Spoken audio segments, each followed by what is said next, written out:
But now turning focus to the BJP leadership, now coming under fire from one of its patrons, businessman Nusli Wadia, also the grandson of Muhammad Ali Jinnah. Yes, in an interview to CNBC TV18 that could cause more embarrassment for the BJP, Wadia has now lashed out, calling Jaswant Singh's expulsion appalling. One suggestion that the BJP is putting about is that you actually financed the book, that you made Jaswant Singh do it to glorify your grandfather. Is that accurate? Well, you know, using intemperate language on television is not actually allowed. Otherwise, I don't mind. Go ahead. Otherwise, I would really say something on that. That's nonsense. Nonsense? It's absolute nonsense. I mean, a man is going to spend 5 years writing a book for Nusli Wadia. What has Nusli Wadia got to do with Jaswant Singh? We are friends. Frankly, my grandfather is my grandfather. That's not going to change. The fact that I'm proud of him is not going to change.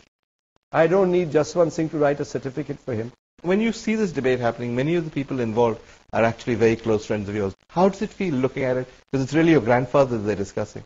In the case of Jaswant Singh, I don't think anybody has a right to say he doesn't have a right to write a book. Mr. Advani is one of your oldest friends. You've known him for what, 30 years, 40 years? Yeah. How does it feel when you see him in this situation? Sad. Yeah? Very sad. So given that you knew them so well, are you surprised by the way the BJP has behaved? I'm surprised, yes. I'm very surprised. I'm saddened and I'm appalled. Baba-e-Qaum Qaid-e-Azam Muhammad Ali Jinnah.